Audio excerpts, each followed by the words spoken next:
What's good, YouTube? It's your boy Tony D2 Wild, checking in once again back in the building today, guys, with the review of the upcoming Jordan 9 Cool Gray.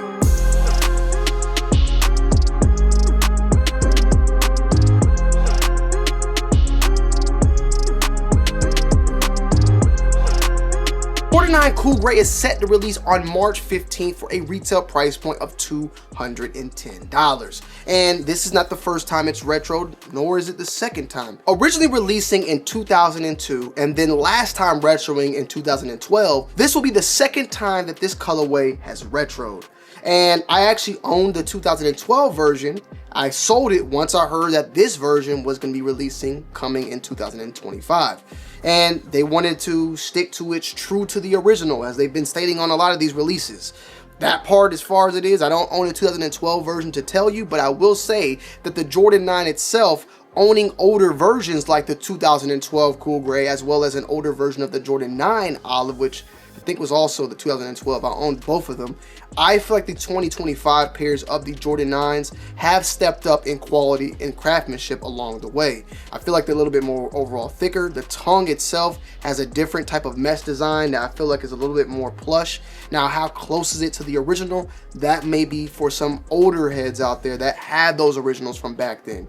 But with that said, I give this shoe a thumbs up, the same way I give the shoe the thumbs up with the recent 2024 Jordan 9 Olive. Now, the Jordan 9 Cool Gray is a non-original colorway, but it is a non-original colorway that Jordan actually wore. A little bit different than your typical Jordan 9s, but the Jordan 9 itself is even different for the fact that when it originally released, it never saw the NBA court from Michael Jordan because he was then retired and playing baseball at the time. Fast forward, however, when he made his return for the Washington Wizards, he did lace up in the Jordan 9 Cool Gray, alongside also with the Jordan 11 Cool Gray. So this is a very iconic shoe in its own. It's a little bit about, you know, the past prime of Jordan, but even then he was still doing fairly well on the Wizards. And it's always been a cult classic for me, a grail for me overall, and I've always been a huge fan of the Jordan 9 itself. The Jordan 9 also was a push in the sneaker direction for its global influence across the world, symbolizing a lot of different languages, even the globe on its back right there, just showing that the brand itself is a global brand rather than this something that was just in the US. Jordan really took it a step further and was loved in every single country that he visited and everywhere across the world, you feel me? So this shoe kind of symbolizes that as well, its reach in basketball and that time period as well when it originally released, how big Jordan and basketball had became worldwide. This was another design of Tinker Hatfield as well, and this shoe also was seen as a cleat. Jordan wore this as a basketball cleat as well. You have a upper, which is, I would say, a suede, a patent leather on the mudguard, and then you have a white midsole with a overall gray translucent bottom. The box features Air Jordan 9 Retro medium gray / cool gray is what you get for the colorways. I do feel like they also made the laces thicker, very similar to how they did it with the Olive 9s as well. I think that these are going to be a hit. I don't care, nor do I don't think they're going to sell out, but I don't care. I'm going to get them on the day of the release. But this may be a shoe that we see perform fairly well. Some lingering sizes, and those lingering sizes may go on sale, but I don't see these being like a 30, 40, 50% off shoe whatsoever. The Jordan 9 Olive did fairly well for the most part as well, and is currently sitting in the secondary market at $168 for my size at least. But after fees and everything, you're still going to be paying about $180 to $190. So I think overall this shoe is going to do well. The Jordan 9 Olive versus the Jordan 9 Cool Gray, like, I'm not here to compare the two, but I do feel like this may resonate with a little bit more people. The overall neutral color, the black and olive, is amazing, don't get me wrong.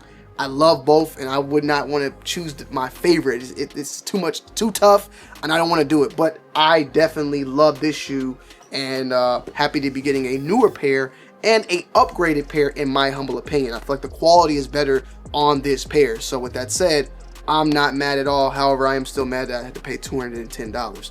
As far as sizing goes, 8.5. If you don't like snug shoes, go up a size, up half a size. It does have the inner booty unit, so keep that in mind. Keep that in mind, okay? The pull tab is definitely something that is in handy when sliding your foot in here, because it's like an inner sock. So if you got thick socks and then you're wearing these as well, it's going to be a little bit troublesome, a little bit more tight. And if you don't like that, you may want to go up half a size. I'm sticking true to size because over time the sock will stretch out and form to your foot, but it is something to let you guys and girls know, and I want to let y'all know more about fitting and sizes as we continue to go on, because I know it's important. But overall, you got the 23 stitch on the back, the white globe, everything like the original Air Jordan tag on the tongue. They pretty much hit it spot on in my humble opinion, and it's a beautiful shoe overall. I love 9s.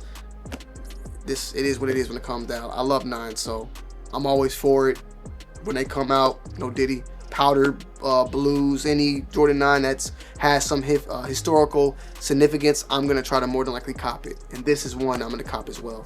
This is releasing, as stated before, on the 15th. We have on the 14th the Jordan 4 Nigels.